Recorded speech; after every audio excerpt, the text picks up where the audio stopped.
What's up, friends? Welcome to Leaders, Letters, and Legacy alongside Dr. Marianne Kale. I'm your co-host, Scott Fussell, and we are thrilled you decided to tap play and spend some time with us today. We'd love it if you'd consider the show a verbal archives for many of the stories and the people who've shaped the fraternity sorority movement for the past 2+ centuries. It's time we shine a light on leaders. It's time we help them write a love letter about their letters. It is time we talk about the legacy we want to leave behind. It's time for another episode of Leaders, Letters, and Legacy. Let's go.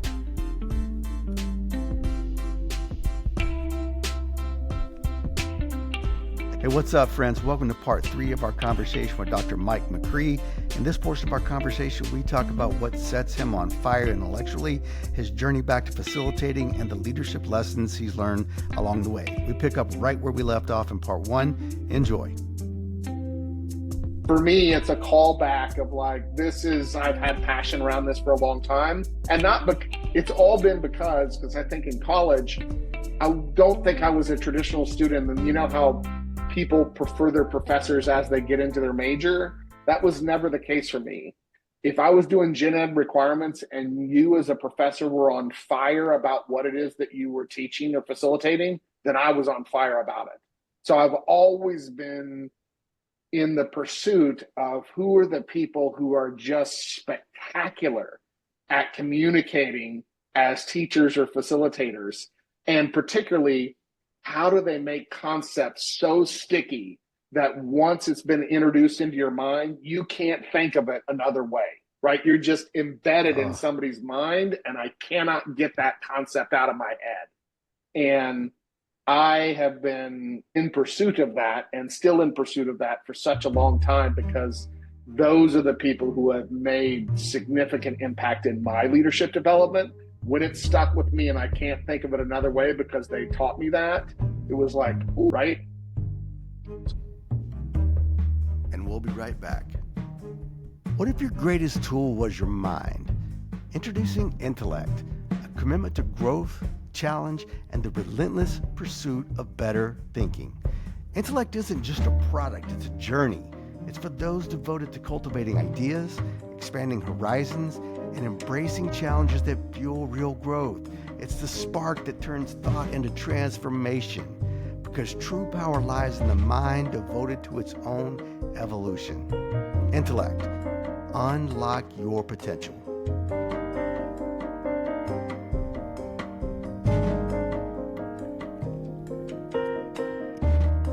Back to the show. So Scott, you talk about, coming on the scene. Jeff Claude was one of those, he would probably kill me for saying this, but he had a couple of things that impacted me since I was coming out as a new professional, that his advice was perfect, but it took me down a notch to be like, you still need to be humble and hungry, right? And I remember coming in, bursting into his office at the NIC over the summer and saying, hey, and asking him a question. And he just politely said, why would you think this is the right time for me to have that conversation with you? And you're just like, bam, right? And it's one of those where you're like, I'm sure he didn't intend for that to come up in that way, but I was open to receiving, just because it's the right time for you doesn't mean it's the right time for other people, and you should be considerate for other people on that, right? Also came in, he knew a lot of technology. I said, hey, in Microsoft Word, how do you do this? And he's like, have you read the manual? And that sits with you, right? I was also applying to submit a pathway proposal for MIFCA MAPCA. Back in the day, they had kind of multi-session proposals, and Barb Roble, my former Greek advisor, was the ed programs person. And the deadline was Friday at 5. I was behind. I wasn't organized. I didn't have it together. I called her up and asked if I could submit late. And she said, yeah, of course. I'm not going to leave and look at them until Monday. And I told Jeff this, and I was like, Jeff, it's going to be awesome. I get to submit, this pathway proposal. He's like, is that how you treat all of your friendships? It was like, I'm showing up like that. And, Jeff and I are very close friends still today. And it's moved into that colleague, friend, collaborator now.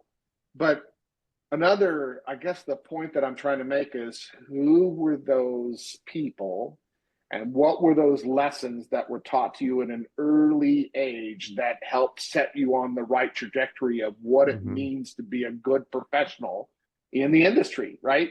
And if Jeff wouldn't have cared enough to help me see how I was actually showing out or showing up, Mm-hmm. but do you think I've ever been late on a program proposal since? Right? Absolutely not. Never been. And it was those critical moments earlier in my career that helped me set on trajectory. And the reason I credit them, Scott and Mac, is because, those divergent paths, you go another path, you could be thinking you're all that. And, so that humble and hungry, realizing you're never as good as you think you are, and you're never as bad as you think you are. You're probably somewhere in the middle, right? So don't believe all the hype. And the minute you start believing on that, you're going to get lapped. And then at the same time, don't always cut yourself down. You have value, you have things to bring into the mix, and lean into that, right? That you have. And I think a lot of this is about building capacity, right? Is that if you kept striking out every time, when will you swing for bigger fences? But when you have a win or when you have success, and each of you have had that in your career, right? So Scott, from Beta on, and how it's traveling for the national organization, when you've gone from Middle Tennessee State to the national organization, and then what that's afforded you marrying up, obviously, and where that's engaged in exposing you, right? Mac, you are one of the most genuine individuals who is consistently true about connecting with people and relationships. That is who people know you as, right? And it has been consistent from our one-on-one at UIFI all the way up to this day, right? And so you also know your strengths, but we also have that doubt. We have that imposter syndrome. We have that, what do I have to say? We have all of that. And how do you continue to act and move forward on the things that matter to you, even in the face of that stuff? And so it's because I've had such powerful mentors and people who have taken me under their wing for such long period of time that it looks like I just arrived on the show and have been doing this and I have this internally in me, but you are a product of all of those people around you, right? And I've been lucky to surround myself with some really spectacular individuals. Just a couple reactions here. I don't know that I've ever been around a successful person or successful people who I'm particularly close with. None of them believe in this myth that there is such a thing as a self-made man. They all will tell you we are all a product of the people we've surrounded ourselves with. And I love that you tell the story about Jeff Kafad, and I love that some people could see that as a little bit harsh, but other people could say that, well, you know what? Clear is kind. Yeah, And Brene Brown, right? he was very clear with you. I just think about some of the parenting coaching that I get to do. We talk about a toe on the line as a toe on the line. You don't get to negotiate whether you were out of bounds or not. You either were or you were not. And sometimes that feels harsh, but it also is very clear so that we're not negotiating what the consequence or what the path forward is. And so I love that he was so clear with you that you knew, okay, if I want to show up the way I want to show up, this is how I need to start performing as a professional moving forward. Well, I just love that. So I view that as feedback equals love, right? So I yeah, really think that if people, okay, can there be a 10% or 5% of just evil people in the world who are just out to get you and like are saying things to be malicious or hurtful? Sure. yeah, But most of the time, people who care enough to give you difficult feedback or feedback at all, right? And I'm talking about the constructive criticism, not the feedback, because I always love like, Oh, I love feedback. If you want to talk about how awesome I am and how fantastic I am, I'm all ears. Let's bring it. Stop it. Stop. You guys stop. Right. But at the end of the day, what I'm talking about is constructive criticism. Right. And I really believe that thinking about this as feedback equals love, that they are taking the time to care about you, because really, do you spend the time to give that critical feedback for somebody you actually don't care about? No, you don't. You don't even waste your time on that individual, right? So if somebody's willing to give you that feedback, you can choose to be open to that or close to that, right? And if I view that as feedback equals love, then I'm taking the approach on that as they have some gold here that I need to mine for, right? That they are dropping knowledge on me that I can't quite see it yet, but I need to sit with that and listen and lean into that and take what I can from that. It doesn't mean you need to change who you are as an individual, right? But what are they sharing with me that I need to hear that I'm not hearing right now? And because people have done that with me and been kind, clear as kind, as Brene Brown says, right, is that's been transformational in my leadership development journey.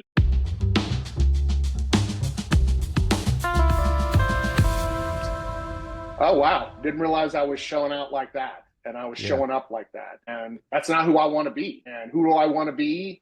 And how do I not align my actions with the things that matter? You talk about birthday calls and things like that.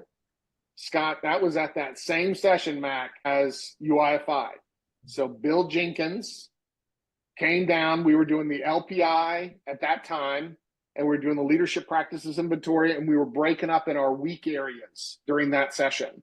And my weak area was encouraging the heart.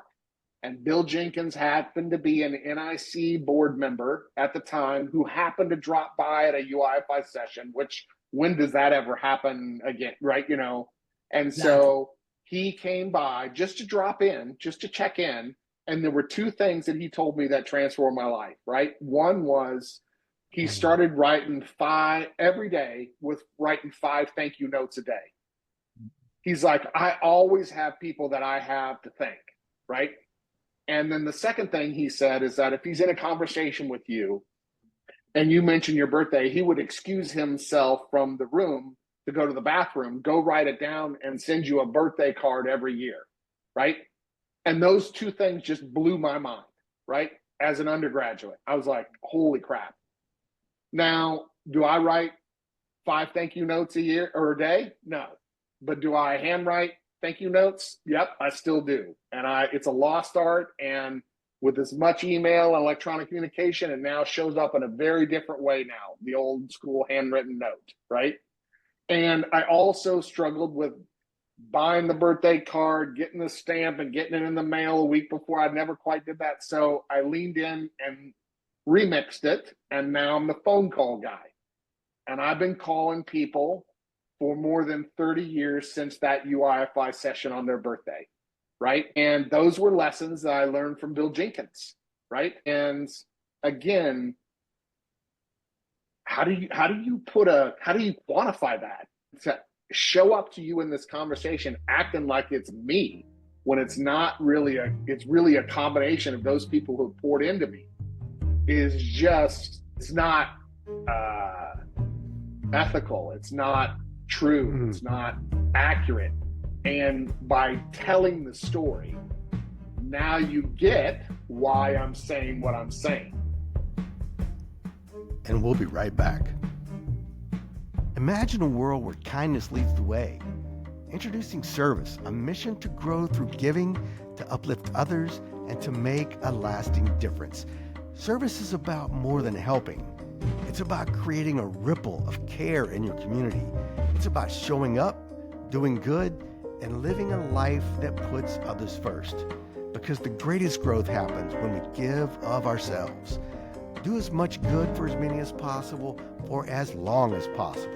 Service, it's kindness in action.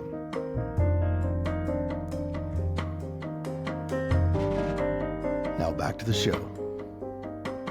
Right? And so Bill was another example, right, of somebody unbelievable. Yeah. That little interaction, that little connection, that little 10, 15 minutes that I had at UIFI, right? Trajectory, change, that kind of stuff. And that's helped me maintain relationships with people over time. And now I have people that I call every year that sometimes won't even answer the phone because they just want me to leave the voicemail Yep. so they can hear it and play it back, right? And it's like people who say, you call me, you remember my birthday more than my family does, right? Or whatever. And it's like, okay. So as somebody who has had a heart attack and somebody who knows what that's like, what are people going to say about me when my time is done? And who do I want to show up in this world as? And how do I want to leave the experience with people? And I think about that. I thought about that before the heart attack, but it's even more clear now because now I'm the ghost of Christmas future, right? Now I'm the one that says, yeah, keep not taking care of yourself. Keep not doing that. Keep not prioritizing yourself. And there's a way to prioritize you and your stuff, right? It's not an either or, but no one wins that game long term. And I am just lucky. I'm in bonus time. I'm AD +5, right? I'm in the bonus years. So when I say I'm happy to be here, I really mean I'm happy to be here because every year on that anniversary, Kirsten and I sit down and we go through all the things I would have not done in the last year as a reminder of bonus time that I'm in. And that is a very poignant exercise to do on an annual basis. What would have been all the things I would have missed out on this last year? And by doing that, it's one of the things that helps keep me grounded. And again, don't act like I'm all grounded. Tuesday could be a horrible day and I could not have it together today, but it's the persistence of coming back and choosing who you want to be and how you want to show up over time allows people to know who you really are. And it's that constant choice. But every one of us have days where I'm not my best or that I need to have a do-over or give me another shot at this, right? But it's the consistent thing over time. So Scott and Mac, you're responding to my consistency over years. But to communicate that as if I'm not flawed, I don't have it all together, I struggle, I have imposter, all those kinds of things. I got that just like everybody else, right? But it's how do you continue to choose to move forward even in the face of those voices in your head that tell you you're not enough or I don't have anything to say or whatever. And we all got them. You just need to remix that. You need to turn down the volume and you need to engage in the work that you know you want and need to do.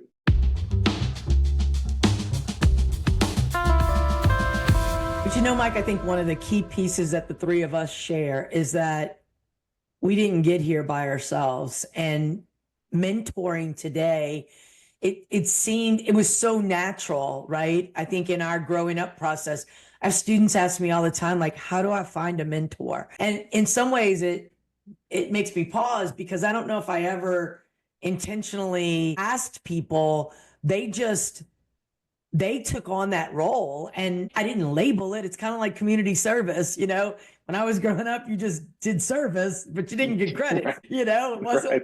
Look at me. Do I get a point for that? But I think that's it, is that mentorship, we can't replace what one human can teach another. And I think that's where fraternity and sorority, the art of relationships, right? And I appreciate your kind words about the consistency of the way that I grew up. But in this world, same thing though. What would have happened to me, to you, to Scott, to whoever out there, had we not had these remarkable folks that we could look up to and that modeled that way for us and challenged us, supported us?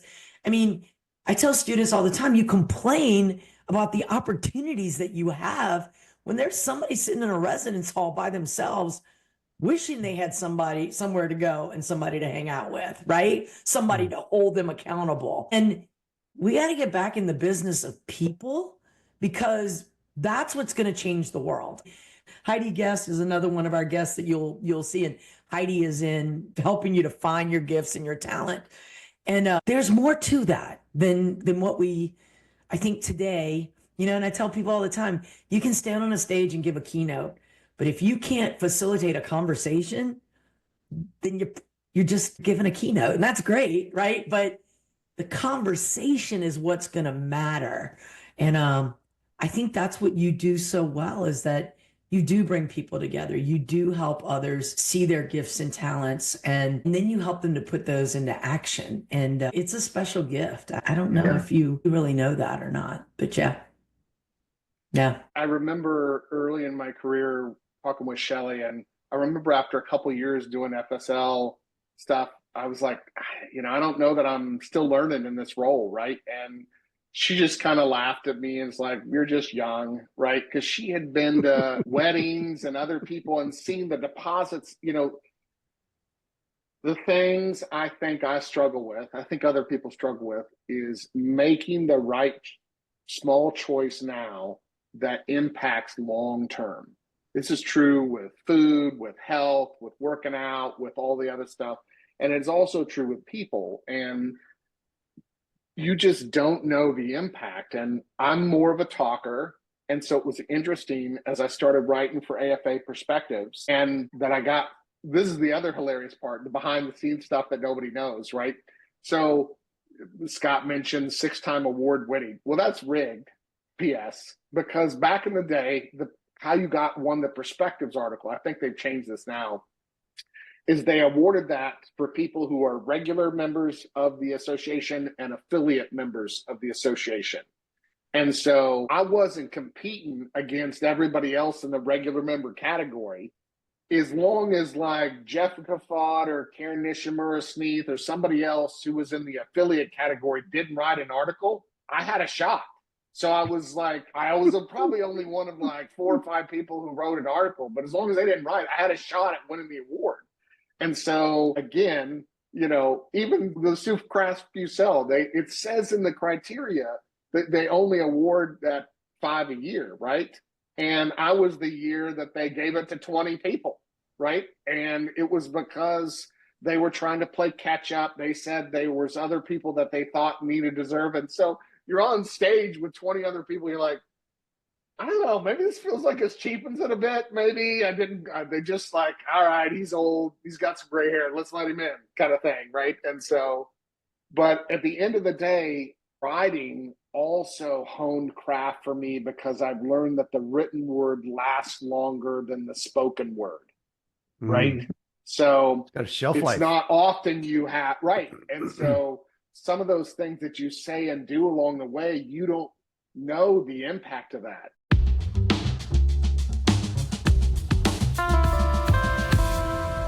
Craziest story, Erin Fisher just did the facilitation school right before AFA for SEC and Friends.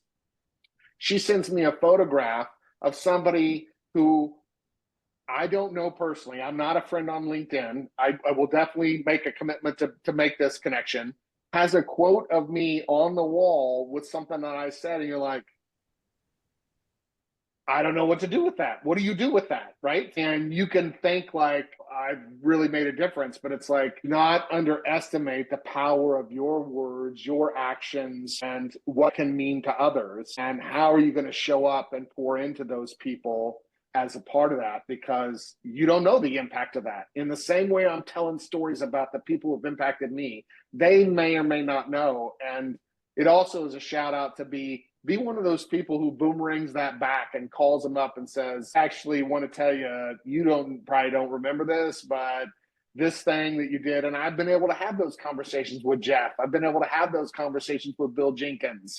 Such a sad moment to have him pass this year, right? But to be able to communicate back to your teachers and mentors who have done that to you gives them enough juice to keep going, doing the work that they're doing, right? It's just so rare that it happens, that it's so cool when it does, because you're like, maybe I did make a difference with that one. I didn't realize it. And it encouraged you to stay in action, to keep moving, right? That happened this summer. Somebody came up and they said, you don't know me.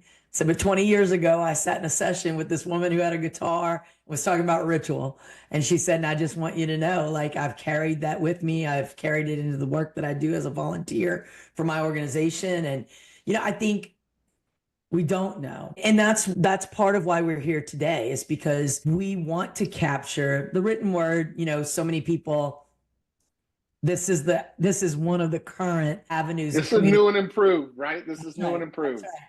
And that's why we want to capture these moments, because something that's said here might inspire somebody else to just realize that we all have a responsibility to, it's a give and take relationship. And I think people would be surprised that this is what fraternity and sorority can do for you if you stay in the long game, right? If you stay in the long game. Because so many people, especially in today's culture, they just drop. I'm gonna drop. We talk about this all. We had a drop culture. I'm like, but you're missing the best part. It's coming. Like, it's the lifetime part that you're missing, and I hate that for you if you're just gonna opt out. Well, there's no long game because they don't play the short game.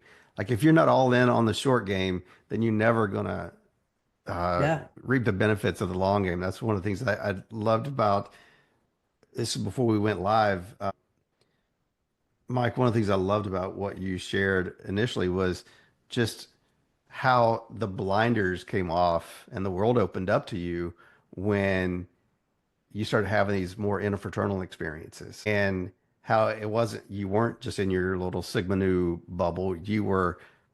I haven't heard you yet talk about somebody who's a Sigma Nu. If I'm thinking about, as I reflect back on this conversation, it's Jeff Gaffard, it's Karen, dad and his brother, but it's Jeff, it's Jonathan, it's Karen, it's Mac, it's going down the line. But it's just a great reminder. Gosh, if we could, it's almost like we want to play chess with the short game too. It's like, look, if we're just staying in our chapter house, we're playing checkers. But man, if we can get out and have some of these other experiences, man, the world and ideas and views and viewpoints are going to open up to you in ways that you can't even imagine right now. And so how do we do that, Mike? Like, if you're talking to a student right now who is in the middle of this drop culture that Mac talks about, that is maybe not thinking about dropping, but just, gosh, this experience is just, it just is.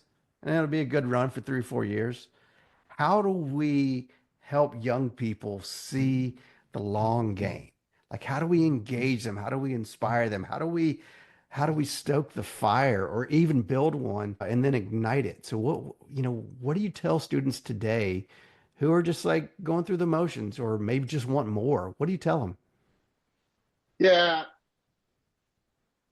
I love your question, and I love that you're asking as if I have an answer to that damn question, right? And so it is a series of events that have happened over time that have put me in different circumstances and circles that have, so one of the reasons I've still been involved nationally, and very few people know this, is when my brother was a fifth-year senior, he was the classic apathetic fifth-year senior. I mean, I think he was playing like Legend of Zelda for 12 hours a day, and he had maybe 9 hours of credit. Now, he was a very good student, right? And just had this knack and ability of, like, he'd skip class, but then he'd show up and happen to be a quiz, and then he'd ace the quiz. He's just that guy, right? And so he was, say, not the best role model for me academically as a fifth-year senior. And he was checked out of the chapter, right? He wasn't involved. My dad wasn't involved. And here I am,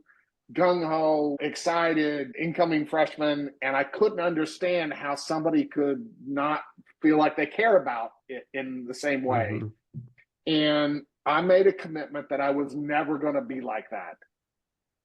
And I'm still involved today, because I said at that time, I'm living out a promise I said at that time to say I was never going to be like that. Hmm. Now, my brother and I are very close. He is my consigliere. No major decision in my life ever happens without him weighing in on it, right? We are very close. But I didn't agree with that and that approach at that time. And so I've stayed in a lifelong commitment since then. But when you think about this, right?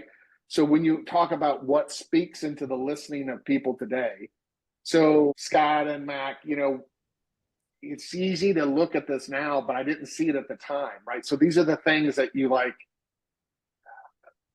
I'm trying to get at the answer to your question of like, could I see now what I saw then? And that answer is no, right? It's the series of choices over time that have led me to that. Having to cut your teeth as a facilitator working for the NIC when you're walking into other affiliations other than your own, sometimes risk management wise, on their home turf, in their chapter house, and having to win the day, definitely improved my facilitation skills. That's a tough place to cut your teeth. And when you first start traveling, you get frustrated by hearing the same thing everywhere you go. Well, we're not, our campus is different. We're unique. We're not the same. All these other things. You hear the same thing every campus. And you finally get to the point you're like, well, if y'all are so special and unique, why am I hearing this every time I go everywhere, right? And so what really frustrated me was, it frustrated me that I wasn't able to win the argument. I wasn't able to win the day with them. And so over time, I spent time just working to craft arguments. And it finally got down to, I can really debate anyone in the industry on anything that they have going on in 30 seconds or less. And here it is. So you all play along with me. Did you choose to join of your own free will? Yes. Yes. No one forced you? No. Nope. And when you chose to join, did you take a pledge or an oath? I did. Yep. And when you took a pledge or an oath, did you take a pledge or an oath to uphold certain values? Yes. Is it fair to say you took a pledge or an oath to be better than average? Is that fair? Yes. Yeah. So you took a pledge or an oath to be better than average for how long? A lifetime. Forever, right? And do you know that there's no other student organization on campus that takes a pledge or an oath to be better than average for life? The football team doesn't do it. The residence halls don't do it. Student government doesn't do it. That's why you're different. And that's exactly why we'll hold you more accountable than any other student organization on campus. And so y'all know that's checkmate, right?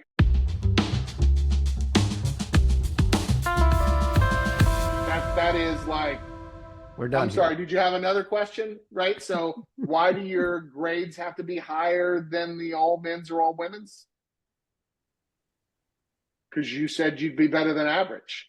Why do you have to do community service on Saturdays, right? Why do you have to show up to this leadership speaker on Tuesday evening? Because you said you would be better than average, right? And I didn't make you do that. And when you don't do that, right, then that's when people call you on it, right? That's when people say, hey, and the hilarious part is that people that are not Greek affiliated, they don't have to know what Theta Phi Alpha or Beta Theta Pi values are. I know at the end of the day, you made a commitment to do better than average. I don't have to actually know what your values are. And because I know that, that's why I'm going to hold you to a higher standard. And so this is the scenic path to your answer, Scott, of what would I tell people today? Well, the fundamental thing is understanding how and why you are different than other organizations on campus and what people expect of you. And that difference between us and every other student organization is that oath and pledge that you took. And that took me, 15, 20 years to figure it out that simplistically, to be able to say it in that way so that people get it, right? That they understand, like, right, forgot about that. We did do that. And that little thing is why you are held differently in comparison to every other student organization.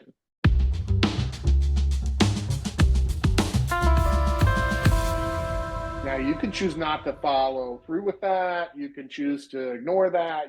There's all kinds of things.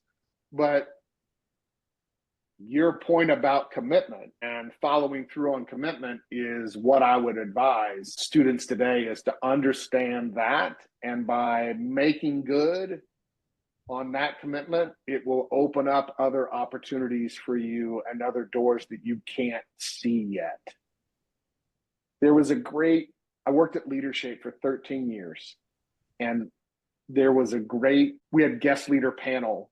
So I got to hear these influential people, well-accomplished leaders, and it was a kind of a fireside chat between students and these accomplished leaders. And when it was really good, the accomplished leaders would take off their mask and their title and be real with the students. When it was great, the students would be asked the tough questions of these guest leaders. And one of the students asked, when's a time that you lost integrity or lacked integrity, and how'd you handle it? And it was this crusty old guy, and his messaging was not the best, right? This is a classic, like, hey man, you need a Snickers. You're not yourself when you're hungry, kind of thing. And the message was not delivered in a great way. And sometimes messages are not delivered in a great way. You got to sift through to see where the gold is there. Yep. But he said, you damn instant gratification generation, that is an irrelevant question. So I'm going to tell you why that's an irrelevant question. Because you had to have everything today. You had to have the latest iPhone. You had to have the latest car. You had to have the latest whatever. I'm going to tell you what's going to happen when you have an integrity or ethics challenge at work. You're going to cave. You're going to fold. And because you have not saved 6 months of your salary as walkaway money, you will be presented with that ethical challenge in the moment, and you're going to fold because you got bills, you got credit cards, you got other things. You've not lived within your means at a level that will allow you to walk away from that and have saved 6 months of your salary to buy yourself another 6 months to have another job, right? That you could say, I'm not doing this, I'm walking, right? And you put yourself in that position because you had to have everything today, the instant gratification piece. Now, that was knowledge being dropped at a level you're like, damn, that was good, right? Now, did I have 6 months of my salary saved at that time? No, I did not. It took me a long time to get there, but the principle was right. It was kind of like, what is your FU money that I'm going to walk in this situation and I'm going to go keep my values intact, right? And it was living within your means, and I wasn't doing that at the time. And it took me a long time to get there. And, these are all the things that you unpack around family and fraternity and all the other things of, like, sometimes people don't talk about finances and money or religion or politics or we had 7 deaths in 6 years in our family, and a lot of people don't talk about that. And it's a gift to other people to talk about that so that they're not adding the stress of having to figure out what I need to do and what honors you in the middle after losing you, right? So I've learned over time that those things are gifts to other people. It's not about you, right? It's about the other people that you're living. And we have a health and wellness person at the Federal Executive Institute. And one of the things that she says is, because the focus of the program is mind, body, and spirit, right? So it also focuses on your health. And she says, your health decisions don't just impact you. They impact all the people around you.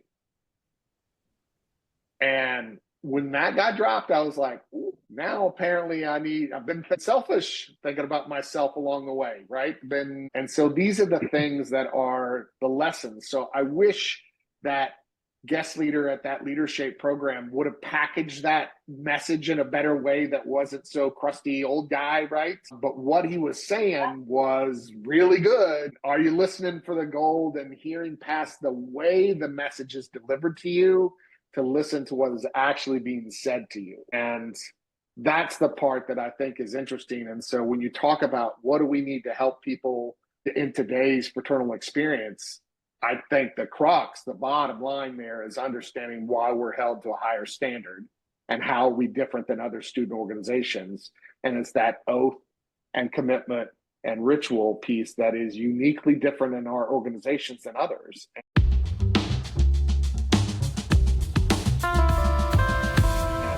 That's also why I found some affinity in the work that I'm doing with the Federal Executive Institute, because these people also take oaths, right?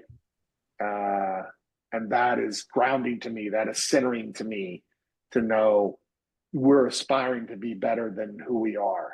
And the sum of that, hopefully, is a collective better.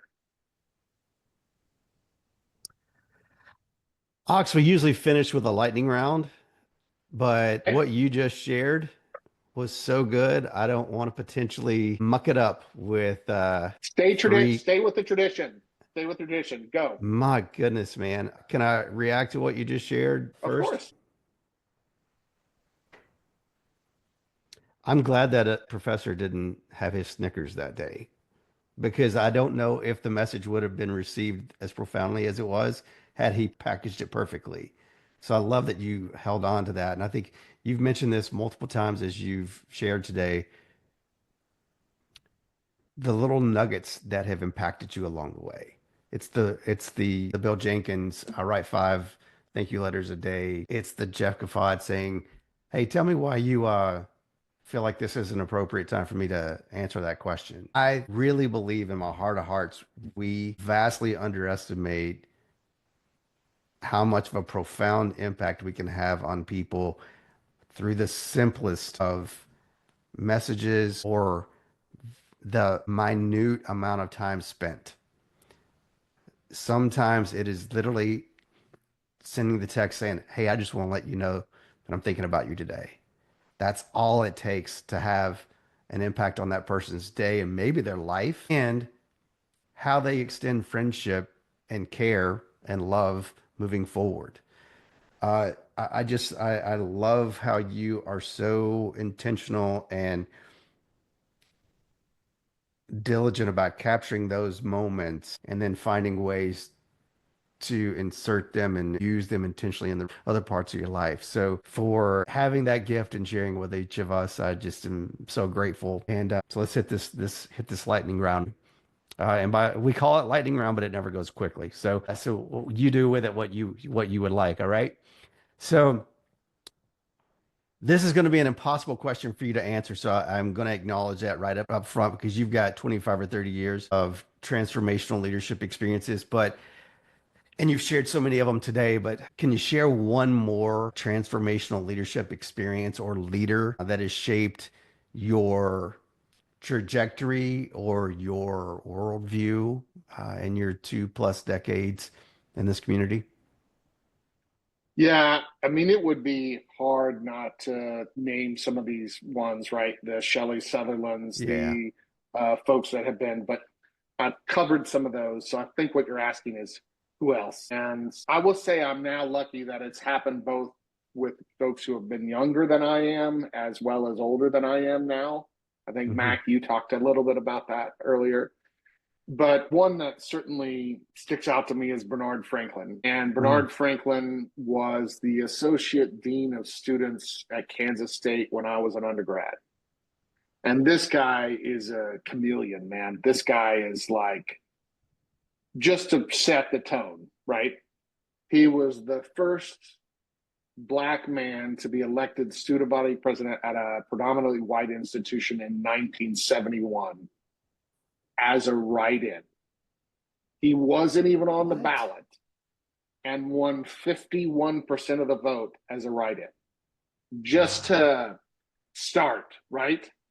This guy has been the executive director of the National Center of Fathering. He's worked at the Kauffman Foundation in Kansas City. He's been, a student affairs administrator. He's been a university president. He's worked for corporate as well. So this guy is just wisdom and dropping knowledge. And he and I have also had run-ins when things have not worked out. Mhm. I had run-ins when I was an undergraduate where the administration was doing something, and I started a petition along with some other friends that was so worded that no student would not write this, and it was causing problems. And he's like, what's the issue? And I'm like, hey, I just want to know if I'm talking to Bernard, my friend, or Bernard, the assistant dean of students. I was that much of a jerk, right, at that time. But he has stayed consistent.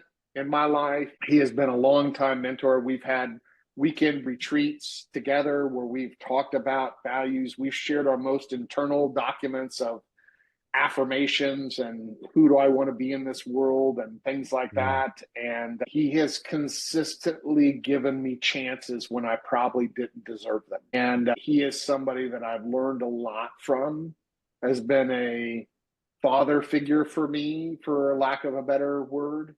And that guy has been principled and delivered along the way in his career that I respect, and he's out still doing it, right?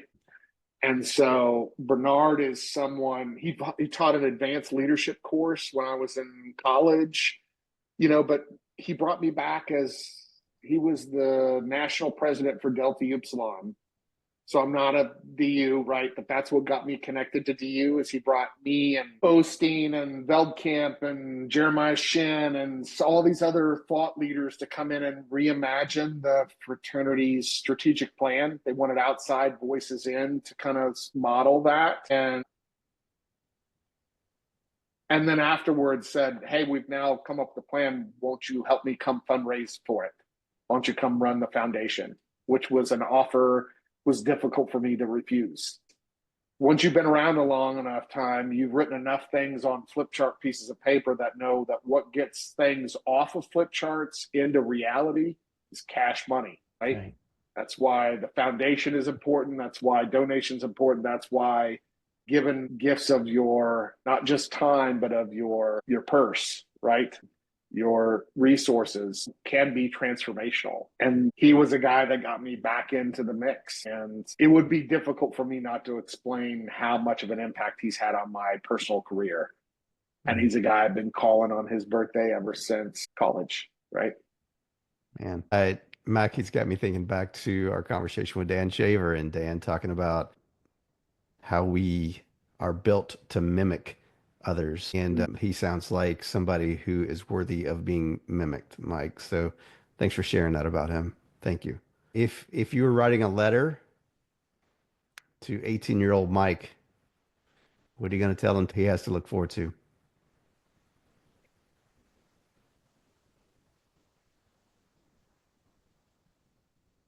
Feels like I should not have told you to go to the lightning round. We should have ended on a high note there earlier. That's a tough one. Well, we ask it. What's coming up for me right now is focusing on what is right rather than what's popular. You talk about undergraduate leaders. One of the things it's so hard when you're in that undergraduate phase, you want to be respected and liked, right? And ultimately we all know now, you have to make some choices there that if you're trying to be liked the whole time, then you're not going to be a leader, right? You're going to whip in the wind. You're not going to have a rudder. You're not going to do the right things that you need to do as a leader. I've been lucky to be a part of the front end of change. So not always on the receiving end of change. And that's a very different experience when you're on the receiving end of change. So as leaders, we need to remember, where are we on the change curve and where are the other people that we're working with, and how much do we know about the change before other people, and allowing people to have the same time that we had to react and deal with that kind of change. Gosh, there's a lot of things there. Great right? insight. Yeah. Yep. Is that you are on a different place on the change curve, right? And remembering that is really important, because I've been very lucky to be when you're on the front end of delivering the change, you've had time to think through it and get to clarity and all these other things. And people who are on the receiving end of change haven't had the same amount of time. Right. And so sitting with them and being empathetic and understanding. And remember, at the end of the day, most people don't fear change. They fear loss. And so getting in touch with what the people are losing and being able to speak to that really is important in change management as a leader, right? Is understanding that. And they will communicate not effectively sometimes, but what they're often communicating is, I'm losing this. What does that mean? How do I deal with this? I'm not a fan of this. It's about loss. So tapping into that leader is really important, but being clear about your values, understanding what those are, and doing things that are the right thing to do, even though they're not popular, was a very, when I was first starting out as a leader, that's really difficult to make those decisions. You're now seeing the Mike who has made those decisions over decades. And so now it's so much easier or clearer for me to do it, or whatever you want to say it. But at the time, if I was writing to my 18-year-old self, it's like I was at that time where I was really struggling with that concept. And it was difficult to know whether I should be respected or liked, and doing things for the principled reason, the right reason.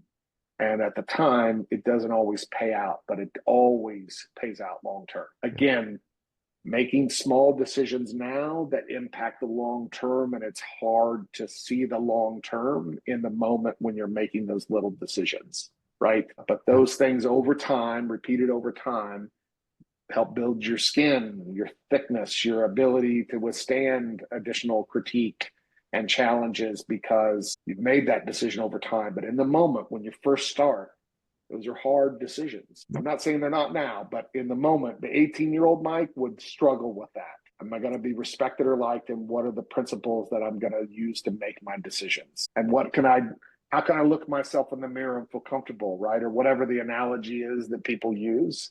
But at the end of the day, it's around, are you in alignment with your values and the choices that you're making?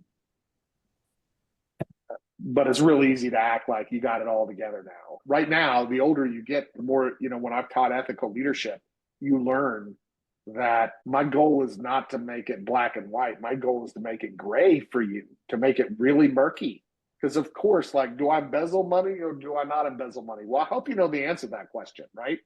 The question is in, when is this stuff gray and I could get away with it or not, or I could do this or not, or, the early Mike was like, well, what if I could just, when I get those receipts from taxis back in the day, it's blank. I could just write in whatever number I wanted in there if I wanted to not have ethics and integrity around what the cab costs or the taxi costs, right? It's changed now because it's Uber and everything else, right? But there are times that whenever you are at least 6 months at a place, most people know by that time how to game the system. They know what they can get away with. They know what they can not have to do.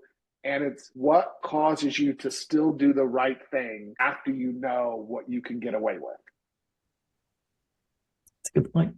You got me thinking about going back 20 years, way back when I was in sales. And I just remember a coworker saying what his strategy was in this particular setting. And I was like, gosh, but where's the integrity in that? And he says, oh, Scott, you're never going to make it playing that integrity card. And that's when I knew you either have integrity or you do not. Mac and I have talked about it more than once or twice. You can't be a man of principle part of the time. You either are or you are not. And so your answer there has got me thinking back on that very vividly. So last question for you.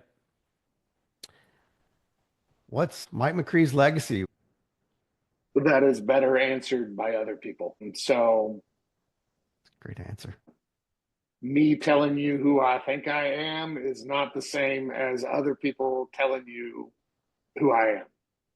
And I will let other people determine what legacy is there. So thank you. I respectfully decline your invitation to answer that question. But at the end of the day, you'll know that through other people, not through me. Today's show was hosted by Dr. Marianne Calais and Scott Bucell. For more information, please follow the show on Facebook, Instagram, and YouTube.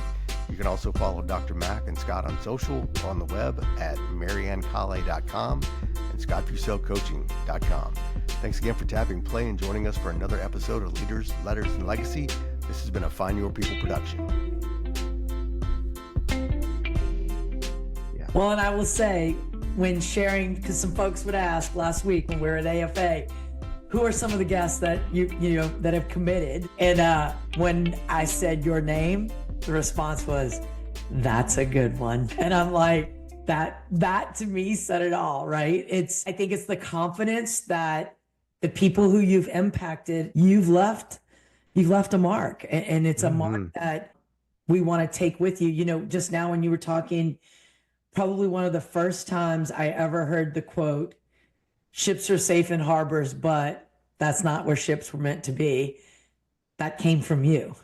And I remember it was like it was yesterday. And I kept thinking, you reviewed a book called It's Your Ship. And I still use that story. I still use that book. So the way that you talked about what the impact that others have had on you, your legacy will certainly, I think, be one that we all realize we need to change, and that time mandates that we change, right? We can't stay the same. No one wants to hear your greatest hit CD. They want to know whether you can drop a new track with this group at this time, right? Yep.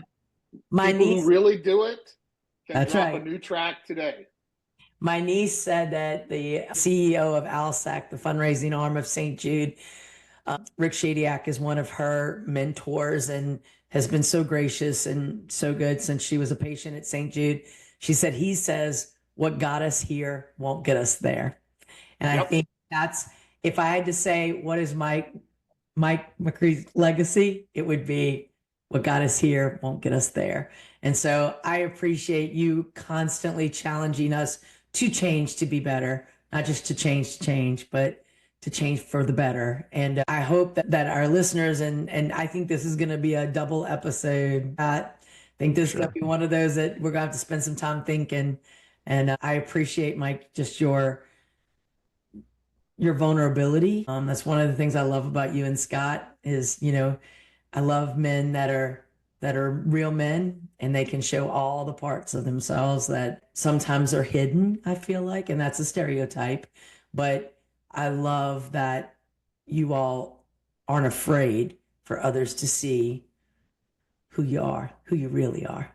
And so thank you so much for being with us today. If I were listening to this, and I do work for a headquarters, but if I worked on a campus, I'd take the snippet of the questions that you asked, and I would just play it on repeat. And I would just say, I don't even need to play it. I don't even need to say it. I'm just going to let you listen to this guy. You don't even know this guy. Listen to this guy. And those are the questions we should all be asking and answering for ourselves. So thank you so much, so much. Mike, Happy to serve at the pleasure.